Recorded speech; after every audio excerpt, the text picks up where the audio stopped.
വിശുദ്ധ യോഹന്നാൻ്റെ സുവിശേഷം 3-ാം അധ്യായം 13-ാം വാക്യം മുതൽ 17-ാം വാക്യം വരെയുള്ള തിരുവചനങ്ങളാണ് ഇന്നത്തെ ചിന്തയ്ക്കായി തിരുസഭ നമ്മൾക്ക് നൽകിയിരിക്കുന്നത്. ഒരു ഉയർത്തപ്പെടലാണ് ഇന്ന് ഇവിടെ പ്രതിപാദിച്ചിരിക്കുന്നത്. ഈശോയുടെ കുരിശുമരണവും ഉത്ഥാനവും സ്വർഗാരോഹണവും എന്നീ 3 സത്യങ്ങൾ ഈശോ തന്നെ വെളിപ്പെടുത്തി തരുന്ന ഭാഗമാണ് ഇത്. ഈ സത്യങ്ങളെ ഉപമിച്ചുകൊണ്ടാണ് ഈശോ മരുഭൂമിയിൽ ഉയർത്തപ്പെട്ട മോശയുടെ പിച്ചള സർപ്പത്തെപ്പറ്റി ഇവിടെ പഴയ നിയമത്തിൽ നിന്നും പ്രതിപാദിക്കുന്നത്.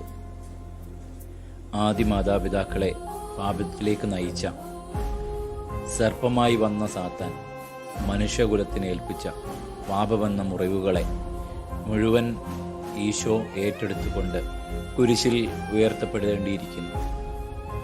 മരുഭൂമിയിൽ സർപ്പദംശനമേറ്റ് ആയിരക്കണക്കിന് ജനങ്ങൾ മരിച്ചു വീണപ്പോൾ ദൈവം കൽപ്പിച്ചിട്ട് മോശ ഉയർത്തിയ പിച്ചള സർപ്പത്തെ നോക്കിയവരെല്ലാം തന്നെ രക്ഷപ്പെട്ടു. മനുഷ്യകുലം പാപമാകുന്ന സർപ്പത്തിൽ നിന്ന് ഏൽക്കുന്ന ദംശനത്തിൽ മരിച്ച് നിത്യനരകത്തിൽ എത്തപ്പെടാതിരിക്കാനും ലോകത്തിൻ്റെ മുഴുവൻ പാപങ്ങളും വഹിച്ചുകൊണ്ട് യേശു കുരിശിലേക്ക് നടന്നു നീങ്ങി.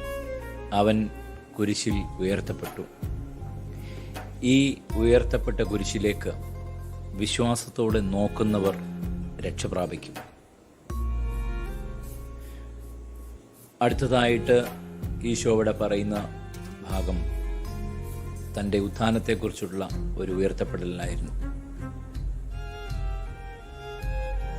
യേശു മരിച്ചവരുടെ ഇടയിൽ നിന്ന് ഉയർത്തപ്പെട്ടു. മനുഷ്യകുലത്തിൻ്റെ പാപം മുഴുവൻ ഏറ്റെടുത്തുകൊണ്ട് പാപമേൽക്കാത്തവൻ പാപിയായി പീഡകളേറ്റ് കുരിശിൽ ഉയർത്തപ്പെട്ട് മരിച്ച് അടക്കപ്പെട്ടു. അവൻ 3-ാം നാൾ പാപം മൂലമുണ്ടായ മരണത്തെ തോൽപ്പിച്ച് ഉയർത്തെഴുന്നള്ളി. വിശുദ്ധ പൗലോസ്ലീഹ കൊരിന്തോസുകാർക്ക് എഴുതിയ ലേഖനത്തിൽ പറയുന്നുണ്ട്, മരണമേ നിന്റെ വിജയം എവിടെ, മരണമേ നിന്റെ ദംശനം എവിടെ എന്ന്. അടുത്ത ഉയർത്തപ്പെടൽ എന്ന് പറയുന്നത് ഈശോയുടെ സ്വർഗാരോഹണമാണ്. വചനം പറയുന്നു, സ്വർഗത്തിൽ നിന്ന് ഇറങ്ങി വന്ന മനുഷ്യപുത്രൻ അല്ലാതെ മറ്റാരും ഇതുവരെ സ്വർഗത്തിൽ എത്തിയിട്ടില്ല. സ്വർഗത്തിലേക്ക് ഉയർത്തപ്പെട്ട യേശുക്രിസ്തു പിതാവിൻ്റെ വലതുഭാഗത്തിരുന്ന്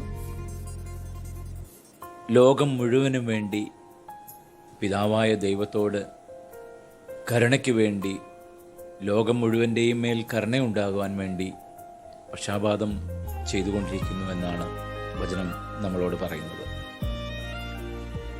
ഈ ഉയർത്തപ്പെടലിലൂടെ തൻ്റെ പുത്രനിൽ വിശ്വസിക്കുന്ന ഒരുവൻ പോലും നശിച്ചു പോകാതിരിക്കാൻ പാപത്തിൻ്റെ ദംശനമേറ്റ നമ്മെ അവൻ്റെ കുരിശിലേക്ക് നോക്കാനും അവനിൽ വിശ്വസിക്കാനും നിത്യജീവനിലേക്ക് ഉയർത്തപ്പെടാനുമുള്ള ഒരു വിളി കൂടിയാണ് ഇന്നത്തെ തിരുവചനം. പ്രിയപ്പെട്ടവരെ, യേശുവല്ലാതെ ഒരു രക്ഷകനില്ല. യേശുവല്ലാതെ മറ്റൊരു ദൈവമില്ല. നിത്യജീവൻ്റെ പ്രകാശമായ യേശു ലോകത്തിലേക്ക് വന്നിട്ടും മനുഷ്യൻ ആ പ്രകാശത്തെ സ്വീകരിച്ചില്ല.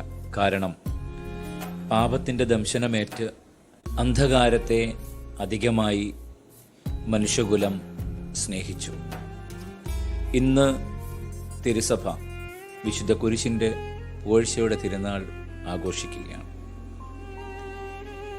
ഈ കുരിശിലേക്ക് ലോകത്തിൻ്റെ മുഴുവൻ രക്ഷയ്ക്കായി സ്വർഗത്തിൽ നിന്ന് നൽകപ്പെട്ട ആ കുരിശിലേക്ക്, ആ കുരിശിൽ ഉയർത്തപ്പെട്ടവനിലേക്ക് വിശ്വാസത്തോടെ നമുക്ക് നോക്കാം. നിത്യജീവൻ്റെ പ്രകാശത്തിലേക്ക് നമുക്ക് നടന്നു നീങ്ങാം.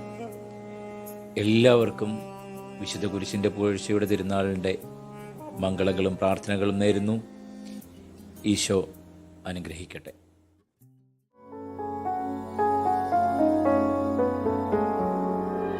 കാൽവരി ക്രൂശിലെ സ്നേഹമേ, എന്നെ വീണ്ടെടുത്ത മഹൽ സ്നേഹമേ, പൊന്നുമാർവിലണച്ചിടും സ്നേഹമേ, എൻ്റെ കണ്ണീർ തുടച്ചിടും സ്നേഹമേ, പൊന്നുമാർവിലണച്ചിടും സ്നേഹമേ, എൻ്റെ കണ്ണീർ തുടച്ചിടും സ്നേഹമേ.